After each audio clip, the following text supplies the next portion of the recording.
Anaemia, जिसे आम भाषा में कहते हैं खून की कमी हो जाना। आखिर एनीमिया क्या होता है, क्या इसके कारण होते हैं, क्या इसके लक्षण है, कैसे पहचानेंगे कि कहीं आपके अंदर खून की कमी तो नहीं है। और मोस्ट इम्पोर्टेंट, आज हम बात करेंगे कि जो ये एनीमिया होता है या जो खून की कमी हो जाती है, इसमें आपको क्या खाना पीना चाहिए, कौन सी ऐसी चीज़ें खाकर, फ्रूट्स या सब्जियां जो आप खाते हैं तो आप अपने खून की कमी को या एनीमिया की जो प्रॉब्लम आ रही है उसको दूर कर सकते हैं, उसमें काफ़ी मदद मिलती है। उसके साथ ही साथ कुछ होम्योपैथी मेडिसिन के बारे में मैं आपके साथ में बात जानकारी शेयर करूंगा। मैं जोधपुर से doctor Kuldeep Jahangir, homeopathy consultant, एक बार फिर से आपका अपने यूट्यूब चैनल में स्वागत करता हूं। दोस्तों, सबसे पहले तो अगर हम बात करें आखिर एनीमिया होता क्या है, तो एनीमिया या जैसा मैंने इंट्रोडक्शन में बताया था, खून की कमी होना।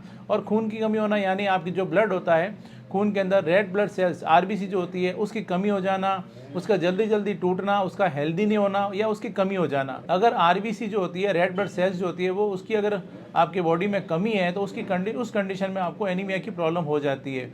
और यह जो आरबीसी होती है, इसके अंदर हीमोग्लोबिन होता है, जिसका कि काम होता है, आपकी जो शरीर होता है, शरीर जो होता है वो छोटी छोटी कोशिकाओं से बना हुआ होता है। और इन्हीं हर एक कोशिका तक ऑक्सीजन ले जाने का काम जो होता है ये आपका खून करता है। और इस खून के अंदर जो हीमोग्लोबिन पाया जाता है आरबीसी के अंदर, उसका ये मुख्य रोल प्ले करना होता है कि हर कोशिका तक ऑक्सीजन ले जाना। लेकिन जब कभी भी आपको आरबीसी की कमी होती है या फिर इसके वजह से आपको जो हीमोग्लोबिन की डेफिशिएंसी या कमी हो जाती है, तो उस कंडीशन में आपकी बॉडी जो होती है कुछ सिम्टम्स देना शुरू कर देती है, जो कि आपकी एनीमिया के लक्षण होते हैं। अगर यहाँ पर कुछ खास लक्षणों की मैं बात करूँ तो आपको बॉडी में बहुत ज़्यादा थकान रहना, बहुत ज़्यादा कमजोरी रहना, इसके अलावा ज़रा सा काम करते ही आपको बहुत ज़्यादा वीकनेस महसूस होना, चक्कर आना, सर में दर्द रहना, मेंटल कन्फ्यूजन की स्थिति होना। इसके अलावा सांस फूलने की भी समस्या हो सकती है, आपकी जो हार्ट बीट होती है वो इरेगुलर हो सकती है, आपको बहुत ज़्यादा इरिटेशन, चिड़चिड़ापन महसूस हो सकता है, आपके हाथों पैरों में बहुत ज़्यादा नमनेस या सूनापन महसूस हो सकता है। इसके अलावा जब ज़्यादा प्रॉब्लम आती है या ज़्यादा खून की कमी होती है तो उस कंडीशन में आपकी हथेलियों का रंग, आपके चेहरे का रंग, आंखों का रंग थोड़ा सा ऐसा लगे, कुछ पीलापन सा उसमें देखने को मिल रहा है, पीला पड़ रहा है। इस प्रकार से ये कुछ कॉमन सिम्टम्स है जो कि देखने को मिल सकते हैं अगर आपको एनीमिया की शिकायत है तो। इसके अलावा जिन लोगों को बहुत ज़्यादा बार बार आरबीसी टूटती है, उस कंडीशन में उनकी जो स्प्लीन होती है, स्प्लीन जो होती है वो एनलार्ज हो जाती है। यह कुछ कॉमन सिम्टम्स है जो कि देखने को मिलते हैं अगर आपको एनीमिया की शिकायत होती है तो। चलिए अब हम बात करते हैं इसके कारणों के, ऐसे कौन से कारण होते हैं जिसकी वजह से आपके साथ ये प्रॉब्लम आती है। तो इसमें मुख्यतः 3 कारण होते हैं, इसके अलावा भी कई कारण होते हैं जिसके बारे में आगे बात करेंगे, लेकिन जो मेनली जो 3 कारण होते हैं, एक होता है आयरन की डेफिशिएंसी की वजह से आपको एनीमिया की प्रॉब्लम होना, दूसरा जो होता है वो होता है विटामिन B12 की डेफिशिएंसी के कारण ऐसा होना, और तीसरा जो होता है हीमोलाइटिक एनीमिया। हीमोलाइटिक एनीमिया में क्या होता है कि जो आरबीसी होती है वो बहुत जल्दी जल्दी टूटती है। यूजुअली जो आरबीसी होती है उसकी जो एज होती है वो करीब करीब 120 दिन तक होती है। 120 दिन के अंदर वो आपको जो आरबीसी होती है वो खत्म होती है और उसकी जगह नई जो आरबीसी होती है वो उसकी जगह ले लेती है। लेकिन जब कभी भी आपकी जो आरबीसी होती है 120 दिन में ना टूटकर बहुत जल्दी जल्दी टूटना शुरू हो जाती है, खत्म होना शुरू हो जाती है, तो उस कंडीशन में आपको हीमोलाइटिक एनीमिया की शिकायत हो सकती है। कुछ डिजीज कंडीशन होती है जिसकी वजह से यह हीमोलाइटिक एनीमिया की प्रॉब्लम हो सकती है या फिर आप एनीमिया से ग्रसित हो सकते हैं, जैसे कि एप्लास्टिक एनीमिया, ल्यूकेमिया, जिसके अंदर की क्या होता है कि आपकी जो आरबीसी है वो प्रॉपर्ली बनती नहीं है बोन मैरो के अंदर।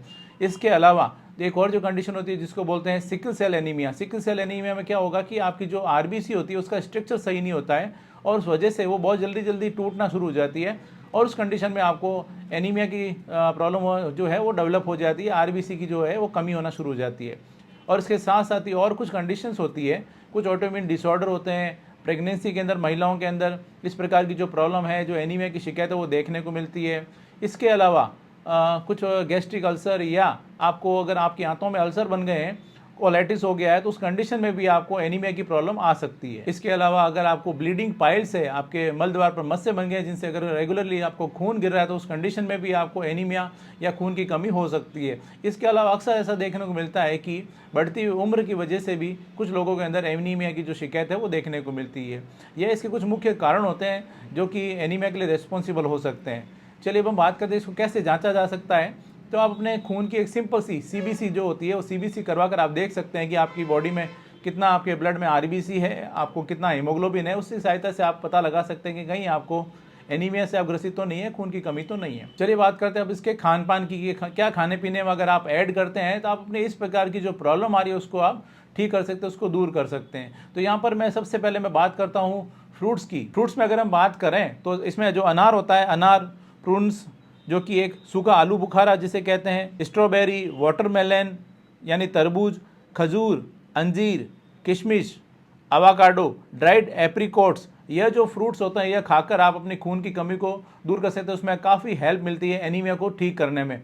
इसी तरह से अगर हम बात करें सब्जियों की, तो सब्जियों के अंदर जो हरी पत्ते वाली सब्जियां होती है, खास तौर से पालक, ब्रोकली, कैरेट, इसके अलावा स्वीट पोटैटो, मटर, और ये जो सब्जियां होती है यह आप अपने खाने पीने में ऐड कर कर, अपनी डाइट में ऐड कर कर आप अपनी इस प्रकार की प्रॉब्लम से छुटकारा पा सकते हैं। इसके अलावा जो सिट्रस फ्रूट्स होते हैं, जो खट्टे फल होते हैं, वो भी आपकी एनीमिया को दूर करने में काफ़ी मदद करते हैं, क्योंकि आपके आयरन के एब्जॉर्प्शन के लिए आपकी बॉडी में विटामिन सी का होना बहुत ज़रूरी होता है। और विटामिन सी के लिए आप खट्टे फल ले सकते हैं, जैसे आंवला ले सकते हैं, नारंगी ले सकते हैं, मौसमी ले सकते हैं, नींबू ले सकते हैं। यह जो खट्टे फल होते हैं यह आपके आयरन के एब्जॉर्प्शन को बढ़ाने में मदद करते हैं, जो भी आप डाइट में आयरन लेते हैं। इस प्रकार से अपने खाने पीने में ये जो बदलाव करते हैं उसके द्वारा आप अपनी एनीमिया को या जो खून की कमी है उसको दूर कर सकते हैं। इसमें काफ़ी मदद मिलती है। इसके अलावा कुछ होम्योपैथी मेडिसिन भी होती है जो कि इस प्रकार की प्रॉब्लम को दूर करने में आपकी काफ़ी हेल्प करती है। खास तौर से बायो कॉम्बिनेशन 1 जो कि एनीमिया में काम में लिया जाता है, वो एक बहुत अच्छा काम करता है। इसके अलावा फेरम मैट बहुत अच्छा काम करती है। इसके अलावा लेसिथिनम बहुत अच्छा काम करती है। इस प्रकार की जो प्रॉब्लम होती है, जो एनीमिया होती है, जो कि अपने डाइट में आप बदलाव करके या खान पान के साथ अगर आप ऐड करते हैं तो इस प्रकार की प्रॉब्लम को ठीक कर सकते हैं बड़ी आसानी से। दोस्तों, यह एक छोटी सी जानकारी थी जो आज मैंने आपके साथ में शेयर की कि आपको अगर एनीमिया से आप ग्रसित हैं या खून की कमी हो गई है तो आप किस प्रकार से खान पान द्वारा डाइट में बदलाव करके आप उसको दूर कर सकते हैं। मैं उम्मीद करता हूं आज मैंने आपके साथ में जो भी जानकारी शेयर की है आपको ये पसंद आई है, आपके लिए फ़ायदेमंद साबित होगी। इसी तरह मेरे साथ जुड़े रहें, इस चैनल को सब्सक्राइब करें, बेल आइकन जरूर दबाएं ताकि जैसे भी कोई नेक्स्ट वीडियो अपलोड करूँ आपके पास उसका नोटिफिकेशन आ सके। Thank you.